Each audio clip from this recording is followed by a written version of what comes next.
Bonjour et bienvenue à l'émission Chrétien comme Christ. Aujourd'hui, nous allons continuer notre étude sur la prière et nous allons voir ensemble la prière du Notre Père. Alors Christine, lis-nous ce texte. Eh bien, Jésus a enseigné ses disciples et il leur a dit ceci. « En priant, ne multipliez pas les paroles comme les membres des autres peuples. Ils s'imaginent en effet qu'à force de paroles, ils seront exaucés. Ne les imitez pas, car votre Père sait de quoi vous avez besoin avant que vous le lui demandiez. Voici donc comment vous devez prier. Notre Père céleste, que la sainteté de ton nom soit respectée, que ton règne vienne, que ta volonté soit faite sur la terre comme au ciel. Donne-nous aujourd'hui notre pain quotidien. Pardonne-nous nos offenses comme nous aussi nous pardonnons à ceux qui nous ont offensés. Ne nous expose pas à la tentation, mais délivre-nous du mal, car c'est à toi qu'appartiennent dans tous les siècles le règne, la puissance et la gloire. Amen. » Dans quelle version tu as lu? Parce que ce n'est pas la version qu'on connaît habituellement. Exactement. Alors, j'ai lu dans la version second 21. La plupart des textes, je les lis dans cette version qui devient de plus en plus courante aujourd'hui. Donc, effectivement, ça déstabilise peut-être pour ceux qui l'ont apprise par cœur, parce que c'est une prière que beaucoup connaissent, que beaucoup répètent ou ont répété, et parfois sans réfléchir au sens que cela veut dire. Donc, ce que tu es en train de dire, c'est que le Notre Père, ce n'est pas seulement une prière à demander, c'est-à-dire à formuler, ce n'est pas juste une formule magique un peu, souvent c'est un petit peu comme ça qu'elle est priée, mais c'est quelque chose qu'on doit respecter, et lorsque l'on prie, on doit ce qu'on dit, ça doit vouloir dire quelque chose pour notre vie, quoi. C'est un canevas. Voilà, tout à fait. Jésus nous donne un canevas de comment prier. Et la première chose qu'il dit, c'est ne multiplie pas les paroles. Jésus dit, c'est pas ça qui va faire la différence. Ce qui va faire la différence, c'est d'abord d'aller vers notre Père qui est aux cieux, notre Père qui est dans les cieux, qui règne sur toutes choses. C'est de prendre conscience que nous allons prier à notre Papa du ciel et que lui est en train de nous écouter. Donc la première chose à savoir, c'est à qui on s'adresse finalement. À qui on s'adresse. Et on s'adresse à notre Père. C'est même pas mon Père. Donc déjà, ça va être une prière qui va être, je veux dire, corporative, où on va réaliser que nous sommes enfants de Dieu, nous sommes enfants du même Père, et ça va déjà orienter notre prière. Ça veut dire qu'on ne va pas demander des choses qui sont purement égoïstes, rien que pour moi. Mais en même temps, on s'adresse à notre Père qui est aux cieux et qui est vraiment au-dessus de toute chose.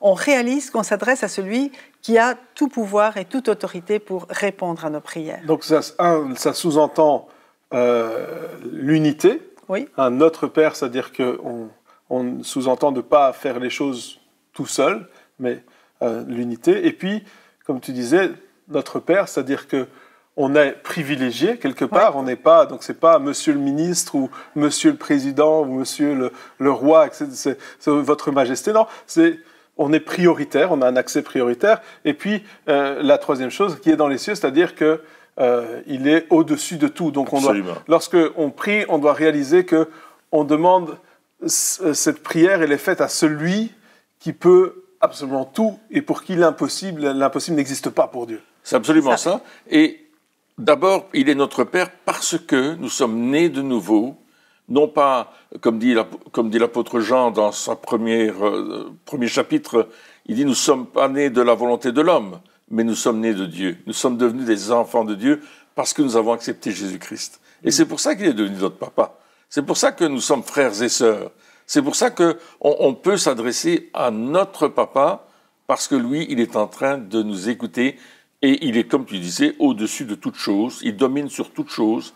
Il a autorité sur toute chose. Il a créé toute chose. Ouais. Donc, il est au courant de tout ce qui se passe. Donc, si puissant et si proche en même temps. Absolument. Parce que souvent, lorsqu'on imagine Dieu qui est puissant, on imagine sa puissance en se disant « mais il est loin, il est éloigné, il est tellement grand qu'il règne au-dessus de toute chose qu'il ne peut pas être proche. » Alors que Notre Père sous-entend justement cette proximité, cette intimité. Parce que Jésus nous a rapprochés, justement. Jésus est venu nous réconcilier avec notre Papa Céleste pour que cette barrière, cette distance entre lui et nous n'existe plus. Et il nous dit même que nous avons un libre accès dans le sanctuaire à travers Jésus-Christ. Il a fait pour nous un chemin qui nous permet de venir dans sa présence n'importe quand, en tant que ses enfants. Et c'est pour ça qu'il dit de ne pas multiplier les vaines paroles, parce que les vaines paroles, quelque part, on les dit un peu comme flatterie de quelqu'un qu'on ne connaît pas, Oui. qu'on veut impressionner en disant, voilà, c'est de la flatterie, on meuble. Alors que ici, notre Père, il dit, mais non, tu viens dans cette relation d'intimité, et si on parle avec notre Père, on ne va pas commencer à dire, si moi je parle avec toi, je ne vais pas commencer à dire « Oh, toi qui es merveilleux !» Enfin, peut-être si j'ai quelque chose à demander. Mais non, mais même parce que il y a cette relation qui est là. Et il y avait cet exemple du gars qui disait « Si mon fils vient et qu'il a besoin de lait dans le frigo, il ne va pas venir et puis s'agenouiller devant moi et dire « Oh papa, toi qui règnes, qui es merveilleux, etc. Aurais-tu dans ta bonté infinie, est-ce que tu pourrais, s'il te plaît, peut-être m'accorder d'avoir un peu de lait ?» Non, il a dit non, mais il va aller, il va ouvrir le frigo, il va prendre le lait. Et puis... Donc il y a cet accès qui est là. Absolument, il faut connaître notre relation avec Voilà, notre c'est ça. Donc la proximité avec Dieu, le fait de réaliser peut-être, et dans cette prière, le but de la prière, c'est prendre conscience qu'on est proche de lui. Oui, c'est ça. Et il continue en disant que la sainteté de ton nom soit respectée. C'est-à-dire que même dans la prière, quand on s'approche de lui, on va rechercher aussi ce qui lui plaît, ce qui l'honore, ce qui le glorifie. Avant d'exposer nos propres besoins, ça va venir après, mais que notre cœur il soit tourné d'abord vers lui. Et je pense que Dieu il désire aussi vraiment que nos cœurs ne soient pas centrés sur nous, mais qu'ils soient centrés sur lui. Oui, puis ça parle de sainteté aussi. Qu'est-ce que ça veut dire, ce mot sainteté? Pourquoi est-ce qu'il est dans cette prière? Je crois que le respect, ou la crainte de Dieu, comme on l'appelle en général, mais cette crainte, ce respect révérencieux devant Dieu est important. C'est mon papa, mais c'est clair que je ne viens pas vers lui n'importe comment, dans n'importe quelle condition. Je vis dans le péché, je vis dans la désobéissance, je vis dans la rébellion. Et je ne peux pas dire que ton nom soit sanctifié. Je ne peux pas dire... je respecte ta sainteté, parce que si je suis dans un état comme celui-là, il va falloir que d'abord je demande pardon et que je change d'attitude. Donc je viens à Dieu, mais la limite que Dieu me dit, c'est simplement de respecter le fait qu'il est saint, qu'il est pur, qu'il est propre. Et donc dans notre vie aussi, on doit s'aligner, enfin on l'a déjà vu dans des émissions précédentes, mais on doit s'aligner aussi avec cette sainteté. Par exemple, nous, si vous venez à la maison, chez nous, mais dans la maison, il y a des règles. Oui. Et tous ceux qui viennent sont les bienvenus, mais il faut respecter les règles de la maison. Et je me souviens que lorsque j'étais adolescent, je crois, tu avais stipulé de nouvelles règles dans la maison. Tu avais dit, à partir d'aujourd'hui, plus de gros mots dans la maison. Plus de gros mots à table, plus de gros mots nulle part, parce que forcément, on rentrait dans l'adolescence, et donc forcément, à l'école, il y avait plus de gros mots que de mots normaux. Des collègues, des amis. C'était un vocabulaire très... Et donc, forcément, on avait tendance, lorsqu'on rentrait à la maison, de garder ce vocabulaire ou de s'adapter au vocabulaire de l'école. Et là, tu as dit, mais non, à partir de maintenant, ici, c'est chez moi, il n'y a plus de gros mots. Et qu'est-ce qu'on a dû faire avec mon frère? On a dû faire quoi? Mais on a dû s'adapter aux règles de la maison, c'est-à-dire si on peut dire ces mots-là, à la sainteté de la maison. Mais qu'est-ce que ça a fait dans nos vies? Ça a fait que, plutôt que de dire des gros mots à l'école et pas en dire à la maison, c'était vraiment très compliqué parce qu'il fallait changer de vocabulaire, eh bien, on a préféré ne plus dire de gros mots du tout. Et donc, d'avoir cette attitude...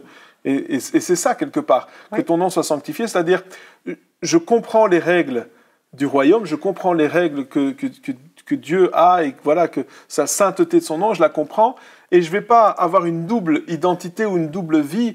Je vais, au lieu d'être quelque part, la Bible dit on ne peut pas avoir un pied dans le monde et un pied avec Dieu, enfin, je veux dire, ce n'est pas possible, on peut pas. Et donc, au lieu d'essayer de jongler entre les deux, je vais m'adapter plutôt à la sainteté du nom de Dieu dans ma vie, Et petit à petit, hein, je vais Mais je dirais, par rapport à cela, que Dieu est notre Père de tout ou pas Père du tout. Parce que si je viens vers lui et seulement à ce moment-là, je dis je vais mettre je vais faire attention à ce que je dis, etc.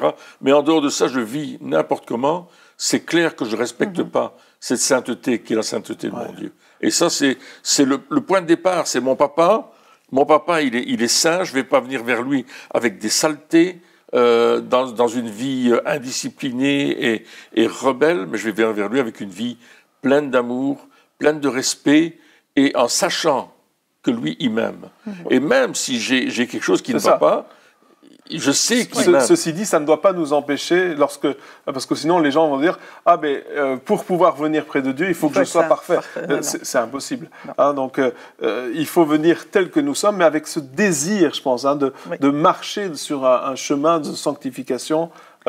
Et savoir aussi que Jésus lui-même a été fait notre justice et notre sanctification. Donc quand nous sommes en Jésus, Dieu nous voit saints aussi. Absolument, oui. Et il y a un autre privilège que nous avons par rapport à la sainteté, c'est l'esprit de sainteté qui vient habiter en nous et qui nous conduit sur ce chemin de sainteté, qui nous apprend, qui nous enseigne, qui vient justement nous dire dans nos cœurs, quand on a fait quelque chose, il vient nous reprendre dans notre cœur. Et ça, c'est vraiment un point qui montre l'amour de Dieu. Et puis c'est à ce moment-là qu'on doit dire, OK, le Seigneur me reprend, je ne vais pas être rebelle en disant non, je ne vais pas faire attention à ce qu'il me dit, mais je vais dire, OK, Seigneur, c'est vrai qu'il y a quelque chose dans ma vie, là, je vois que ça ne va pas. Et il faut être honnête avec Dieu, hein, c'est notre Père, il faut être honnête et dire, Seigneur, je ne sais pas comment m'en sortir, j'ai du mal, j'ai essayé des choses, mais je n'arrive pas, aide-moi. Aide-moi, et aussi avoir des personnes qui peuvent nous aider aussi. Et ça nous montre que Notre Père n'est pas une formule qu'on répète par cœur, mais c'est quelque chose qu'on doit vivre. C'est ça. C'est vraiment un cheminement de vie. Si on le respecte dans notre vie de tous les jours, on va avoir des résultats, et c'est là qu'on pourra dire que ton règne vienne. Voilà, tout à Absolument. fait. Que ton règne vienne, c'est l'aspiration de Dieu qui veut établir son règne, c'est notre aspiration qui voulons voir le règne de Dieu s'établir sur la terre, parce que c'est un règne de paix, de justice, d'amour. Donc c'est clair que c'est notre désir aussi qui s'aligne avec le cœur de Dieu. Alors c'est quoi exactement le règne? Qu'est-ce que c'est le règne? Mais déjà là, le règne, c'est le fait que Dieu, il a autorité sur toute chose. Ça, on le sait déjà, d'accord? Ça vient dans notre vie.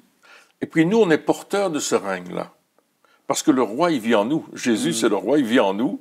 Et là où est le roi, là est le royaume. Donc, je vais commencer à vivre différemment de la manière que le monde pense aujourd'hui. Le monde qui est influencé par Satan, qui est influencé par les puissances des ténèbres, pense tout à fait contraire à ce que Dieu pense. Et quand je dis que ton règne vienne, ça veut dire cette aspiration de voir les choses du ciel être sur la terre. Oui, et puis aussi peut-être notre façon de penser, comme tu disais, être transformé par sa façon de penser. Hein, comme tu dis, le royaume de Dieu, c'est-à-dire là où Dieu règne, les règles du royaume de Dieu ne sont pas les mêmes règles que les règles du royaume ici. Ici, par exemple, les règnes ici, c'est le plus fort gagne. Hein, il faut écraser les autres pour pouvoir avancer. Il faut être espiègle, il faut être sournois pour pouvoir faire les choses. Ça, c'est les règles de ce royaume-ci. C'est-à-dire que je vais écarter les autres, je vais essayer de me promouvoir un maximum, je vais vouloir être le meilleur. Alors que Jésus a dit, les premiers seront les derniers. Il a dit, si on te vole, au lieu d'essayer de récupérer ce qu'on t'a volé, donne encore quelque chose d'autre. C'est une manière de penser qui est totalement différente et qui n'a pas de logique pour ce royaume. C'est vrai. Exactement. Elle n'a pas une logique pour ce royaume. Et pourtant, lorsque notre façon de penser est transformée par sa façon de penser, que nous commençons à agir selon les règles du royaume, eh bien, nous voyons les fruits du royaume. Oui. Il y a encore quelques règles du royaume qui sont appliquées aujourd'hui, comme la loi de la semence et de la récolte. Hein, ça, c'est... Heureusement, cette règle-là, elle est restée. Mais il y en a plein d'autres qui ne le sont pas. Et lorsqu'on prie cette prière, ça veut dire aussi de dire, Seigneur, donne-moi ta mentalité, ta façon de penser, mais aussi la façon d'agir, parce qu'on ne peut pas juste penser « Ah oui, je ferais bien ça », et puis on fait autre chose. Il y a aussi exactement. Il faut que ce que Dieu nous dit, nous montre dans sa parole, sa façon d'être, eh bien, soit traduite dans notre vie par des actes. Et ce sont des choix qui, généralement, vont à contre-courant, justement, de ce que le monde fait. Alors, c'est sûr qu'on va être un peu bizarre par rapport aux autres, et que ce sera une lutte en même temps, parce qu'on ne va pas... on ne va pas se mouler dans le moule des autres et probablement qu'on ne va pas récolter directement les fruits. En tout cas, on n'aura pas l'approbation. Ouais, mais on aura l'approbation du Seigneur. Et quand on parlait de la crainte de Dieu tout à l'heure, pour moi, c'est vraiment rechercher l'approbation de Dieu dans tout ce que je vais faire et dire. Et effectivement, s'il y a des choses qui ne vont pas, bien, me remettre en ordre. Plaire à Dieu, c'est ça. Comme on disait, donc les gens ils veulent se promouvoir, être le meilleur, etc. Et puis, moi, je connais quelqu'un qui demande toujours, oui, mais qui est meilleur, etc. Mais la Bible, elle dit, mais considérez les autres meilleurs que vous-même. Oui. Donc, si quelqu'un te demande qui est le meilleur, ben, c'est pas moi, les autres. Parce que c'est ça. C'est ça. C'est une mentalité. Peut-être que, en tout cas, les aider aussi à devenir meilleurs. Oui. Peut-être que les auditeurs vont dire, mais où est-ce qu'on trouve les lois du royaume? Eh bien, Jésus, il a parlé dans ce qu'on appelle le sermon sur la montagne. Entre autres. Mais déjà là, il en parle. Il y en a beaucoup, profondément. C'est là qu'il explique la manière de penser différente de ce monde. Ouais.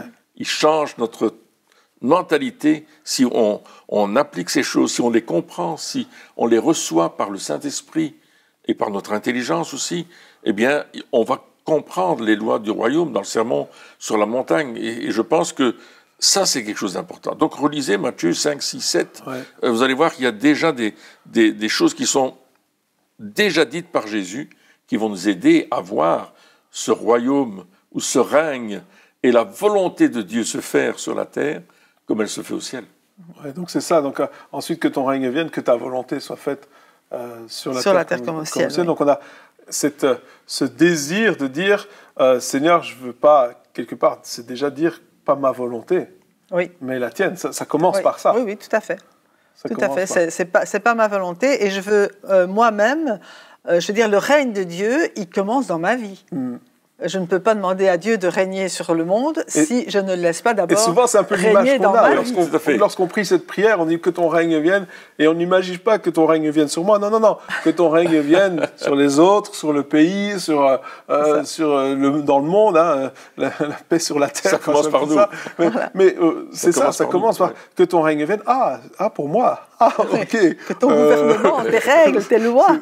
C'est waouh, c'est plus la même chose. Et puis, après que ta volonté, pareil, ça commence par nous. Seigneur, je vais arrêter de faire ce que moi j'ai décidé. Quelque part, c'est quoi? C'est un petit peu qu'on dit à Dieu, je perds le contrôle de ma vie, je te laisse les rênes.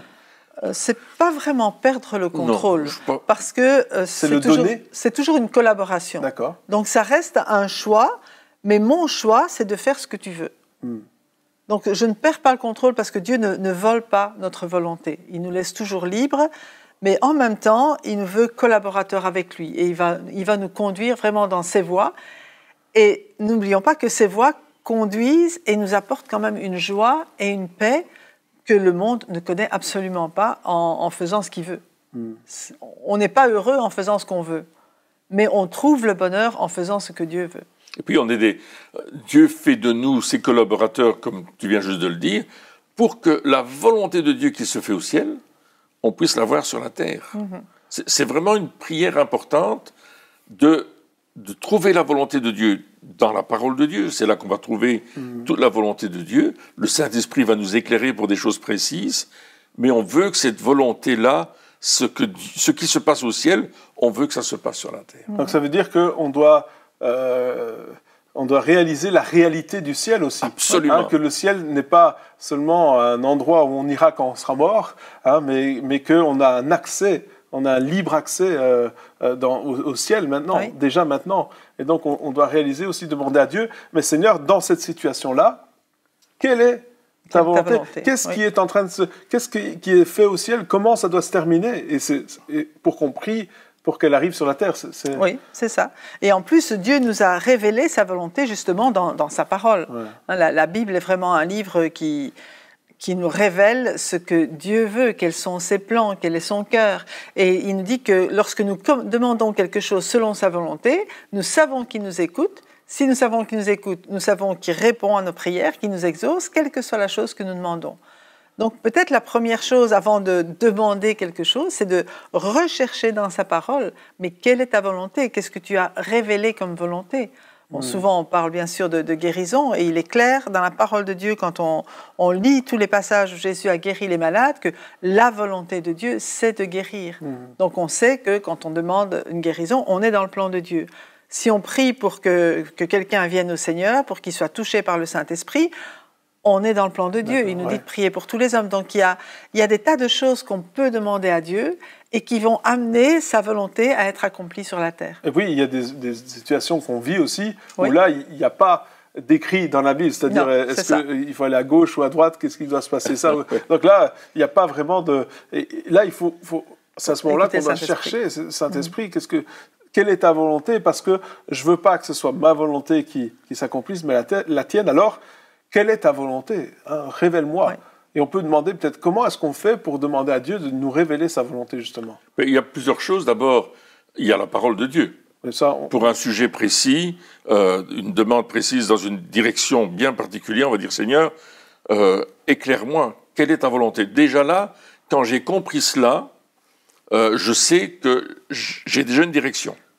Maintenant, il y a aussi les événements de la vie de tous les jours. Dieu nous parle aussi à travers des circonstances, des événements. Il nous dit, oui, c'est bien, fais attention, ou non, ne le fais pas. Et je pense que là, on va recevoir une indication du Saint-Esprit pour quelque chose qu'on voudrait faire, et on veut être dans le plan de Dieu. Et puis Dieu nous dit, non, ça ne fonctionne pas. J'ai un exemple que j'ai vécu. J'avais décidé d'organiser un gros événement, et pour cela, je pensais louer un hall d'exposition. Puis j'ai pris mes renseignements, j'ai été voir la personne qui faisait la sono, c'était énorme, donc il fallait un gros système de sono, de lumière, il fallait louer la salle, etc. Et j'avais fait tous mes calculs et toutes les choses en disant, voilà, il faudra à peu près cette somme-là. Et j'ai dit, mais Seigneur, est-ce que c'est ta volonté? Et là déjà, dans ma prière, il y avait un doute. Et je n'étais pas en paix. Ouais, donc il y a aussi la paix que je peux avoir. Ouais. Donc on a pris la route ce dimanche-là ensemble, et puis je suis passé à l'orange, à un feu. Il fallait tourner à gauche, je suis passé à l'orange. Et je me suis dit, aïe, je peux avoir un procès ici. Je n'ai pas fait attention, ce n'était pas volontaire, mais je sais que je suis passé à l'orange. Et puis j'ai réfléchi, j'ai dit, Seigneur, est-ce que tu es en train de me parler là? Et le Seigneur m'a dit, écoute, ton événement, tu peux le faire, mais il n'est pas dans ma volonté. Tu auras des ennuis. Tu peux le faire, ça va réussir, mais c'est pas la volonté parfaite. C'est pas la volonté parfaite de Dieu. C'est la volonté permissive de Dieu. Et puis j'ai dit, ok Seigneur, j'ai compris. Donc j'ai appelé tous les intervenants. J'ai dit, écoutez, j'annule l'événement, il n'aura pas lieu. Je n'avais signé aucun contrat, donc j'étais facilement déchargeable. Mais je sais que Dieu m'a parlé, m'a dit non. C'est pas ça, c'est dangereux. Il y avait un feu orange pour moi aussi.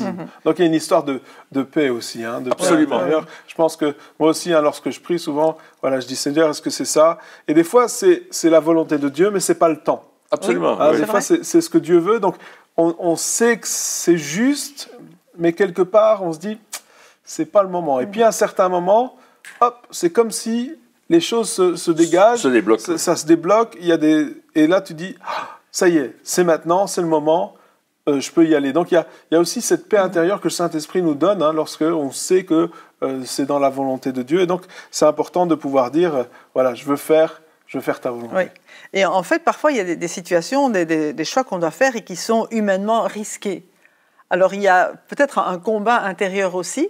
Et là, ce qui se passe pour moi, c'est que si je dis non, c'est là que la paix disparaît complètement. C'est comme si on était... poussé, je veux dire aidé par le Seigneur à dire, mais dis oui. Dis oui, parce que si on ne le dit pas, on n'est pas bien. C'est ça. Ouais. C'est un peu ça aussi. Et puis on peut continuer peut-être.